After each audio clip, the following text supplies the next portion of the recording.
Hello everyone दोस्तों, कैसे आप सभी लोग। द पॉलिटिकल मास्टर में आप सभी का स्वागत है। आज की इस वीडियो में दोस्तों हम क्लास 12 के पॉलिटिकल साइंस का चैप्टर नंबर 1 यानी समकालीन विश्व राजनीति के जो चैप्टर 1 है, cold war era and NAM यानी गुट निरपेक्ष आंदोलन के मोस्ट इंपॉर्टेंट क्वेश्चन आंसर करने वाले एमसीक्यू करने वाले दोस्तों। जैसा कि आप सभी को पता है, पॉलिटिकल साइंस का जो पेपर दोस्तों उसमें अब कुछ दिन शेष बचा देता। पॉलिटिकल मास्टर आप सभी के लिए दोस्तों डेली इंपॉर्टेंट एमसीक्यू के दोस्तों वीडियो लेकर आएंगे, जिसमें हम आपको तैयारी करवाएंगे 40 में से 40 नंबर कैसे लाया जाए। और ये वीडियो आप सभी के लिए दोस्तों इनफ रहेगी। इससे बाहर जो आपको क्वेश्चन नहीं मिलने वाले हैं एग्जाम के पेपर में, तो प्लीज़ इस वीडियो को एंड तक देखिएगा। यदि आप हमारे चैनल पर नए हैं तो चैनल को जरूर सब्सक्राइब कर दीजिए, बेल आइकन को प्रेस कर लीजिएगा, ताकि हमारे चैनल का जो भी वीडियो आप सभी के लिए उसका अपडेट आप सभी को नोटिफिकेशन के माध्यम से मिल सके। तो चलिए दोस्तों, आज के इस पहले क्वेश्चन को शुरू करते हैं। सबसे पहला क्वेश्चन है दोस्तों कि प्रथम विश्व युद्ध कब से कब तक रहा। तो दोस्तों प्रथम जो विश्व युद्ध है वो कब से कब तक रहा। तो प्रथम विश्व युद्ध जो रहा है दोस्तों वो रहा है 1914 से 1918 तक। ठीक है दोस्तों, जो फर्स्ट वर्ल्ड वार था 1914 से 1918। और फर्स्ट वर्ल्ड वार के बाद दोस्तों कि अब यहाँ पर जो संगठनों का एक निर्माण किया गया जिसे हम राष्ट्र संघ कहते हैं। और राष्ट्र संघ की जो स्थापना की गई 1920-1919 में की गई थी। तो यहाँ से भी आपसे प्रश्न पूछा जा सकता है कि राष्ट्र संघ की स्थापना किस विश्व युद्ध के बाद की। तो प्रथम वर्ल्ड वार के बाद 1919-1920 में, राइट। चलिए नेक्स्ट, शीत युद्ध के समय पूंजीवादी गुट का नेतृत्व कौन कर रहा था। तो शीत युद्ध के समय जो पूंजीवादी गुट का नेतृत्व कौन कर रहा था। तो दोस्तों शीत युद्ध के समय जो पूंजीवादी गुट था उसका नेतृत्व कर रहा था वो है बी, अमेरिका। जी हाँ, शीत युद्ध के समय जो पूंजीवादी गुट का नेतृत्व अमेरिका कर रहा था। और समाजवादी गुट का जो नेतृत्व कर रहा था वो था दोस्तों सोवियत संघ। इसका अगर हम बात करें तो ये है, इसका आंसर बी आएगा। चलिए, शीत युद्ध कब प्रारंभ हुआ। तो दोस्तों शीत युद्ध की अगर हम प्रारंभ की बात करें तो शीत युद्ध प्रारंभ होता है सेकेंड वर्ल्ड वार की समाप्ति के बाद, यानी 1945 में। तो सेकेंड वर्ल्ड वार जो समाप्त हुआ 1945, और यहीं से ही शीत युद्ध की शुरुआत मानी जाती है। यानी जैसे ही अमेरिका द्वारा जापान के दो शहर, जी हाँ जापान के दो शहर हिरोशिमा, जी हाँ हिरोशिमा और नागासाकी पर परमाणु आक्रमण किया, बम गिराया गया। उसके बाद से ही शीत युद्ध की जो प्रवृत्ति उत्पन्न होती है। नागासाकी और हिरोशिमा पर दो बम गिराए गए थे, जिस बम को हम नाम देते हैं दोस्तों लिटिल मैन और फैट मैन। जी हाँ, फैट बॉय और लिटिल बॉय के नाम से जाना जाता है। यहाँ से भी आपसे प्रश्न पूछे जा सकते हैं। सोवियत संघ का विघटन कब हुआ। तो सोवियत संघ का दोस्तों विघटन कब हुआ। ए 25 दिसंबर 1990, बी 25 जनवरी 1991, सी 25 नवंबर 1992, डी 25 दिसंबर 1991। तो सोवियत संघ विघटन होता है दोस्तों 25 दिसंबर 1991। यहाँ ये सोवियत संघ विघटन हुआ था। जैसे सोवियत संघ समाप्ति हो जाती है उसी की सोवियत संघ विघटन के नाम से जाना जाता है। और इससे भी आपसे प्रश्न पूछा जा सकता है कि सोवियत संघ का जो उत्तराधिकारी है वो कौन था। तो सोवियत संघ उत्तराधिकारी रूस, और रूस की मुद्रा का नाम क्या है, रूबल। ठीक है, ये भी आपको याद रखना है। चलिए नेक्स्ट, शीत युद्ध के दौरान जर्मनी का एकीकरण किस वर्ष में हुआ। तो शीत युद्ध के दौरान जर्मनी का जो एकीकरण की अगर हम बात करें दोस्तों, तो जर्मनी के एकीकरण की शुरुआत हम कहते हैं कि वो होता है 9 नवंबर 1980, 9 नवंबर जो है 1989 को। और इस तरह अगर हम प्रमुखता के एकीकरण पूरी समाप्ति की बात करें तो वो होता है 1990 में। तो इसके हिसाब से अगर देखा जाए तो उसका जो सही उत्तर होगा दोस्तों वो 1990 हुआ, लेकिन एकीकरण की जो शुरुआत होती है वो 9 नवंबर 1989 को होती है। ठीक है, चलिए। और जर्मनी का दो भागों में विभाजन कब होता है। तो जर्मनी का दो भागों में विभाजन होता है 1961 में दोस्तों। ठीक है, 1961 में पूर्वी जर्मनी और पश्चिमी जर्मनी। जो पूर्वी जर्मनी थी दोस्तों, जो पूर्वी जर्मनी था वो साम्यवाद का प्रणेता था। और जो पश्चिमी जर्मनी थी दोस्तों वो था आपका अमेरिका यानी पूंजीवाद। ठीक है, पूर्वी जर्मनी साम्यवाद यानी सोवियत संघ, पश्चिमी जर्मनी अमेरिका यानी पूंजीवाद। क्लियर। पूर्व बनाम पश्चिम वाक्य क्या अर्थ है। पूर्व बनाम पश्चिम वाक्य का क्या अर्थ। ए विश्व युद्ध से, बी शीत युद्ध से, सी तनाव शिथिल से, डी उत्तर शीत युद्ध दौर से। तो पूर्व बनाम पश्चिम वाक्य का अर्थ है दोस्तों शीत युद्ध से। जी हाँ, शीत युद्ध से है। चलिए, इनमें से कौन गुट निरपेक्ष आंदोलन के जनक नहीं है। तो गुट निरपेक्ष आंदोलन के जनक नहीं है। ए पंडित नेहरू, बी अराफात, सी नासिर, डी टीटो। तो इसमें जो है अगर हम गुट निरपेक्ष आंदोलन के जनक की बात करें दोस्तों, तो जैसे आपको जनक इसमें से नहीं है तो वह है अराफात, बाकी नासिर, टीटो, पंडित जवाहरलाल नेहरू सभी हैं। जैसे पंडित जवाहरलाल नेहरू, कमाल अब्दुल नासिर, जोसेफ बराट टीटो, ठीक है, वानिन क्रोमा, ये सब क्या है, इन्होंने गुटनिरपेक्ष आंदोलन के संस्थापक प्रमुख 5 लोग, 5 राष्ट्र, 5 राष्ट्र, 5 जो है ये जो अध्यक्ष हैं, इन्होंने ही मिलकर गुटनिरपेक्ष की स्थापना की थी, बट इसमें अराफात नहीं शामिल थे। क्लियर। सीटो और सेंटो जैसे गठबंधनों का संस्थापक कौन था? सीटो और सेंटो जैसे गठबंधनों का संस्थापक था दोस्तों, वो है अमेरिका। जी हाँ, अमेरिका ने सेंटो की भी स्थापना करी थी। ठीक है, सेंटो, सीटो, ठीक है, इसके साथ दोस्तों और नाटो, ये जितने भी सैन्य गठबंधन, इसके संस्थापकों ने अमेरिका है। और नाटो की फुल फॉर्म भी पूछ सकता है, सीटो की फुल फॉर्म भी पूछ सकता है। तो NATO north Atlantic treaty organisation जो है इसका फुल फॉर्म है। इसी प्रकार सीटो की भी फुल फॉर्म पूछ सकता है। तो सीटो है south east Asia treaty organisation. ठीक है, सीटो। जो सेंटो है, ठीक है, इससे भी जो इसकी फुल फॉर्म पूछी है तो आपको कमेंट बॉक्स में बताना है सेंटो की फुल फॉर्म क्या है दोस्तों। सीटो और सेंटो और नाटो की स्थापना भी पूछ सकता है। क्लियर, कब की गई थी। नेक्स्ट, महाशक्तियों द्वारा बनाए गए सैन्य गठबंधनों की विशेषता बताने वाले कथनों में कौन सा कथन सही नहीं है? ए, गठबंधन के सदस्यों को अपने भू क्षेत्रों में महाशक्तियों के सैन्य अड्डों के लिए स्थान देना जरूरी था। बी, सदस्य देशों को विचारधारा और रणनीति दोनों स्तरों पर महाशक्तियों का समर्थन जरूरी था। सी, जब कोई राष्ट्र किसी सदस्य देशों पर आक्रमण करता था तो उसे संपूर्ण देशों पर आक्रमण माना जाता था। यह भी कथन सही है। डी, महाशक्तियां सभी देशों को अपने परमाणु हथियार को विकसित करने में मदद करती थी। ये बिल्कुल गलत है, यानी इसका जो सही कथन नहीं है वो है डी दोस्तों। ठीक है, यानी क्वेश्चन का कथन डी गलत है, यानी महाशक्तियों द्वारा बनाए गए सैन्य गठबंधनों की विशेषता ये डी नहीं है।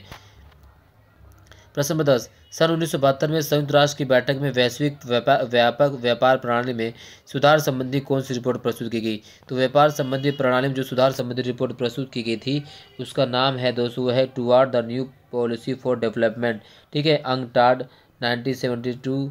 ठीक है, अंकटाड की स्थापना 1972 में की गई थी और इस तरह से एक पॉलिसी वाइट पेपर लॉन्च किया था। इसका नाम था towards the new trade policy for development. प्रथम गुटनिरपेक्ष आंदोलन में कितने देशों ने भाग लिया था? तो दोस्तों प्रथम गुटनिरपेक्ष आंदोलन में कितने देशों ने भाग लिया था? तो प्रथम गुटनिरपेक्ष आंदोलन में 25 देशों ने भाग लिया था। अगर हम गुटनिरपेक्ष की स्थापना की बात करें तो 1961 में गुटनिरपेक्ष बेलग्रेड सम्मेलन में इसकी स्थापना की जाती है। और जो एफ्रो एशिया सम्मेलन 1955, हालांकि 1955 कहीं कहीं 1956 भी दे रखा है, बट आपको 1955 लेकर चलना है। तो 1955 में एफ्रो एशिया सम्मेलन होता है और उसी सम्मेलन में इसकी नींव रखी गई थी। हालांकि इसकी अगर हम बात करें तो इसका प्रथम जो संगठन है, जो प्रथम जो बैठक होती है 1961 बेलग्रेड में होती है। कभी कभी आपको गुटनिरपेक्ष सम्मेलन के देशों की राजधानी भी जो प्रमुख राष्ट्र थे, जैसे भारत की राजधानी दिल्ली पूछ सकता है, इंडोनेशिया की राजधानी जकार्ता पूछ सकता है दोस्तों। ठीक है, इसी पर मिस्र की राजधानी काहिरा, यूगोस्लाविया की राजधानी बेलग्रेड, ये आपसे प्रश्न में पूछा जा सकता है। ठीक है, यूगोस्लाविया की राजधानी बेलग्रेड आप लिख सकते हैं और मिस्र की राजधानी काहिरा और इंडोनेशिया की राजधानी जकार्ता, यहाँ से प्रश्न आपसे पूछे जा सकते हैं। चलिए, शीत युद्ध के प्रति भारत की क्या नीति थी? तो शीत युद्ध के प्रति जो भारत की नीति की अगर हम बात करें तो शीत युद्ध के प्रति जो भारत की नीति थी दोस्तों वो थी सक्रिय और हस्तक्षेप। ठीक है, हमारी ये प्रमुख नीति, हालांकि अगर सक्रिय और हस्तक्षेप नहीं होता तो हमारी नीति थी दोस्तों सकारात्मक, बट इसी हिसाब से क्वेश्चन हिसाब से सक्रिय और हस्तक्षेप। दो ध्रुवीय विश्व का आरंभ कब हुआ? तो दोस्तों दो ध्रुवीय विश्व का आरंभ होता है 1945 में, 1945 में सेकंड वर्ल्ड वॉर के बाद। गुटनिरपेक्ष आंदोलन के 5 देशों में मिलकर स्वतंत्र पहली बैठक कब और कहाँ आयोजित की? तो 1961 बेलग्रेड में स्वतंत्र 5 देशों में मिलकर पहली बैठक का आयोजन किया बेलग्रेड में, और इस बैठक में 25 देशों ने भाग लिया था। ठीक है, और इससे समझ अगर प्रश्न पूछा जा सकता है कि वर्तमान में गुटनिरपेक्ष आंदोलन में कुल कितने सदस्य हैं, यहाँ से प्रश्न पूछा जा सकता है। और गुटनिरपेक्ष आंदोलन का 14वां शिखर सम्मेलन कहाँ होता है, ये भी प्रश्न पूछा जा सकता है। जैसे क्यूबा में होता है दोस्तों 2006 में। ठीक है, 2006।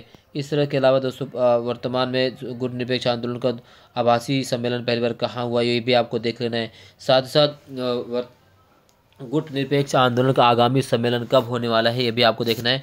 साथ ही दोस्तों गुटनिरपेक्ष आंदोलन का भारत में सम्मेलन कब हुआ था? 1983। इससे भारत के प्रधानमंत्री कौन थी?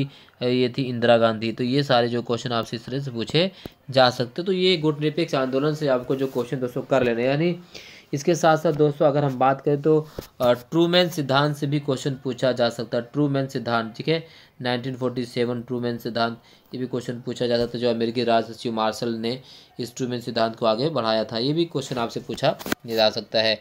इसके अलावा क्यूबा मिसाइल संकट आपको पता है 1962, शीत युद्ध की अंतिम परिणति। और क्यूबा मिसाइल संकट के दौरान अमेरिका के राष्ट्रपति कौन थे? John F Kennedy. सोवियत संघ के कौन थे? और क्यूबा के कौन थे? ये आपसे प्रश्न पूछा जा सकता है, तो इसको आपको देख लेना जरूर दोस्तों, ठीक है। हालांकि मैंने अपने पिछली वीडियो में सभी बारे में अच्छी तरह से बता रखा है, आप वीडियो में देख सकते हो, इसका लिंक मैं डिस्क्रिप्शन में दे दूंगा दोस्तों। गुट निरपेक्ष आंदोलन के प्रमुख नेता कौन थे? तो गुट निरपेक्ष आंदोलन के जो प्रमुख नेता थे, इनमें से दो जो से प्रमुख नेता थे वो थे पंडित जवाहरलाल नेहरू। ए इसका सही उत्तर है। महाशक्तियों के बीच खींचातानी का मुख्य अखाड़ा कहाँ बना? तो महाशक्तियों के बीच खींचातानी का जो मुख्य अखाड़ा बना था दोस्तों, वो बना था दोस्तों यूरोप में। नाटो में शामिल हर देश एक दूसरे की मदद करेगा। इसी प्रकार के पूर्वी गठबंधन को वार्सा संधि के नाम से जाना जाता है। इस संधि की स्थापना कब और किसने की? तो नाटो की तरह ही एक और संधि की स्थापना की गई थी, जिसे दोस्तों हम बात करते हैं सोवियत संघ वार्सा पैक्ट। तो वार्सा पैक्ट की जो स्थापना दोस्तों 1955 में की गई थी, ठीक है। तो यहाँ से भी क्वेश्चन पूछा जाता है दोस्तों, 1955, ठीक है। चलिए नेक्स्ट, 18 अप्रैल 1949 को नाटो की स्थापना हुई। इसमें कुल कितने देश शामिल थे? तो 18 अप्रैल 1949 में नाटो की स्थापना होती है, तो इसमें कुल देशों की संख्या 212 थी। तो वर्तमान में नाटो में कुल कितने सदस्य देश है? यहाँ से भी आपसे प्रश्न पूछा जा सकता है दोस्तों। कमेंट बॉक्स में आपको बताना है कि वर्तमान में नाटो में कौन कौन से देश शामिल हैं। इसके अलावा अगर नाटो की बात करें दोस्तों, तो नाटो से भी जो संबंधित देशों के बारे में पूछा जा सकता है। जैसे दोस्तों नाटो में अगर हम बात करें कौन कौन से देश शामिल हैं, तो Belgium, Canada, Denmark, France, Iceland, Italy, Luxembourg, the Netherlands, Norway, Portugal, United Kingdom and the United States. ये सब 1952 Greece and Turkey become members of the alliance joint led by West Germany. 1955 Spain 1960। तो आखिरी जो राष्ट्र है 1982 में शामिल हुआ था, वो था दोस्तों आपका स्पेन 1982 में। तो इस तरह से आप आखिरी नाटो में जो सदस्य शामिल हुआ कौन है दोस्तों, वो 1982 में शामिल हुआ था स्पेन। 1955 में वेस्ट जर्मनी शामिल हुआ था। तो इस तरह से क्वेश्चन नाटो से पूछे जा सकते हैं आपसे। यल्टसिन किस देश के राष्ट्रपति बने? तो दोस्तों यल्टसिन जो बने राष्ट्रपति, वो बने थे रूसी गणराज्य। जी हाँ, रूसी गणराज्य के राष्ट्रपति बने थे। मिखाइल गोर्बाचोव कौन थे? तो दोस्तों मिखाइल गोर्बाचोव थे सोवियत संघ के महासचिव। जी हाँ, मिखाइल गोर्बाचोव सोवियत संघ के महासचिव थे, और इन्होंने ही दो प्रमुख नीति को आगे बढ़ाया था। इनका नाम था ग्लानास्तो और पेस्ट्रोइका।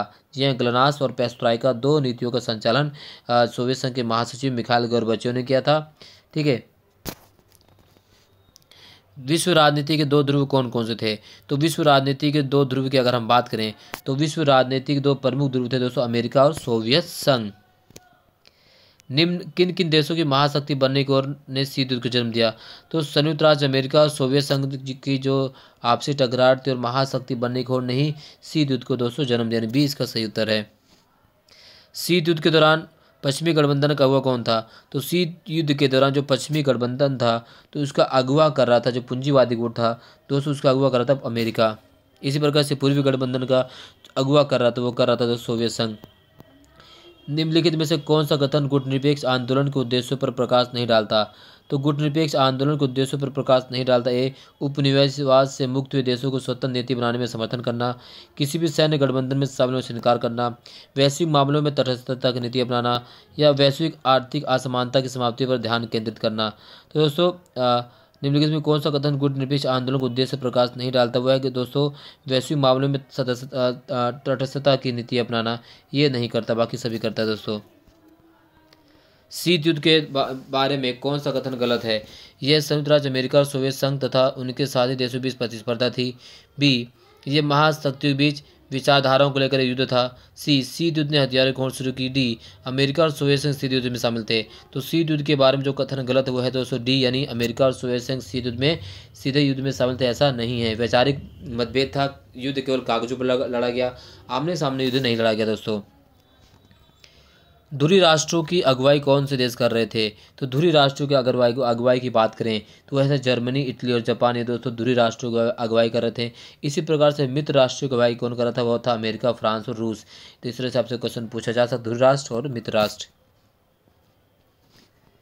स्वेज नहर का राष्ट्रीयकरण कब किया गया और किसने किया? तो स्वेज नहर का जो राष्ट्रीयकरण किया था दोस्तों मिस्र के राष्ट्रपति गमाल अब्दुल नासिर ने 1956 में, ठीक है, गमाल अब्दुल नासिर 1956। वायुमंडल, बाहरी अंतरिक्ष तथा पानी के अंदर परमाणु हथियारों के परीक्षण पर प्रतिबंध लगाने वाली संधि निम्नलिखित में से कौन सी है दोस्तों। ये क्वेश्चन आपको मुझे बताना है कि परमाणु हथियारों पर परीक्षण पर प्रतिबंध लगाने वाली वायुमंडल, बाहरी अंतरिक्ष तथा पानी के अंदर वो संधि कौन सी है। परमाणु अप्रसार संधि, सीमित परमाणु परीक्षण संधि, एलबीटी या सामरिक अस्त्र न्यूनीकरण संधि। तो इसका उत्तर दोस्तों आप मुझे कमेंट बॉक्स में जरूर बताना है और इसका इंतजार रहे दोस्तों। और वीडियो पसंद आ रही तो प्लीज़ इसे लाइक कर दीजिए और वीडियो को ज़्यादा से ज़्यादा मात्रा में शेयर कर दीजिए। चैनल पर नए हैं तो चैनल को जरूर सब्सक्राइब कर दीजिए। कंबोडिया में वियतनाम ने हस्तक्षेप कब किया। तो कंबोडिया में वियतनाम ने दोस्तों हस्तक्षेप कब किया। तो कंबोडिया की अगर हम बात करें तो वियतनाम कंबोडिया द्वारा जो है वियतनाम में हस्तक्षेप किया था 1961 से 1979 तक। अफगानिस्तान में सोवियत संघ ने हस्तक्षेप कब किया। तो अफगानिस्तान में सोवियत संघ ने जो हस्तक्षेप किया था दोस्तों 1979 से लेकर 89 तक, अफगान संकट भी कहते हैं इसे। निम्नलिखित में से किसका संबंध नाटो संधि से है। तो इनमें से किसका संबंध जो है नाटो संधि से है दोस्तों। स्पेन, ब्रिटेन, पुर्तगाल, फ्रांस। तो दोस्तों अगर हम बातें इसमें करें तो स्पेन का जो संबंध है दोस्तों वो नाटो संधि से, जी हाँ, नाटो संधि से संबंध किसका है, स्पेन का है। ब्रिटेन, पुर्तगाल और फ्रांस ये सब नाटो संधि से नहीं है दोस्तों, ठीक है। यूनाइटेड किंगडम, यूके भी है दोस्तों, ठीक है। संबंध सॉरी क्वेश्चन क्या पूछा गया, नाटो संबंधित से है। तो स्पेन भी है, ब्रिटेन भी है दोस्तों, क्योंकि यूनाइटेड किंगडम की बात करें और पुर्तगाल की अगर हम दोस्तों बात करें तो पुर्तगाल भी है। फ्रांस जो है दोस्तों जो नाटो का सदस्य नहीं है दोस्तों, जी हाँ, फ्रांस नहीं है, ठीक है। लेकिन यहाँ अगर हम बात करें दोस्तों तो स्पेन भी है, पुर्तगाल भी है, फ्रांस भी है। और ब्रिटेन में जो असमंजस, यहाँ पे थोड़ा सा असमंजस लग रहा है दोस्तों, ब्रिटेन भी तो यूनाइटेड स्टेट या यूके तो दोस्तों अगर हम बात करें तो यूको भी ये सभी दोस्त जो हैं ये सभी जो है नाटो संधि से संबंधित हैं, ठीक है। सभी ई दे रखा है तो सभी दोस्त सही है, थोड़ा सा कन्फ्यूजन था बट वो सही हो गया। स्पेन भी है, ब्रिटेन भी, पुर्तगाल भी, फ्रांस और सभी है। हंगरी में सोवियत संघ ने हस्तक्षेप कब किया। तो हंगरी में सोवियत संघ ने हस्तक्षेप कब किया, 1950, 1956, 1970, 1999। दोस्तों आपको बताना है कि हंगरी में सोवियत संघ ने हस्तक्षेप कब किया, ये भी आपको क्वेश्चन उत्तर में देना है, कमेंट बॉक्स में जरूर बताइएगा। नेक्स्ट, गुट निरपेक्ष आंदोलन का 14वां सम्मेलन कहाँ हुआ था। तो गुट निरपेक्ष आंदोलन का 14वां सम्मेलन दोस्तों क्यूबा में हुआ था 2006। कहाँ हुआ था, 2006 में 14वां सम्मेलन क्यूबा में हुआ था। नेक्स्ट क्वेश्चन, वर्तमान में नाटो में कितने सदस्य देश शामिल हैं। तो वर्तमान में नाटो में कुल कितने सदस्य देश शामिल तो है दोस्तों 29 जो है नाटो में जो सदस्य देश शामिल है, कितने हैं तो 29 के आसपास जो है नाटो में सदस्य देश शामिल है दोस्तों। इसके अलावा दोस्तों जैसे क्वेश्चन पूछा जाता है क्यूबा में संकट 1962, ये सब दोस्तों हमने पहले ही करवा रखा है, आप हमारी वीडियो दोस्तों देख सकते हैं। अगर वीडियो पसंद आए तो इसे लाइक कर दीजिए, अगर हमारे चैनल पर आपने चैनल को जो सब्सक्राइब कर दीजिए, बेल आइकन को प्रेस कर दीजिए दोस्तों। बहुत बहुत धन्यवाद दोस्तों, जय हिंद।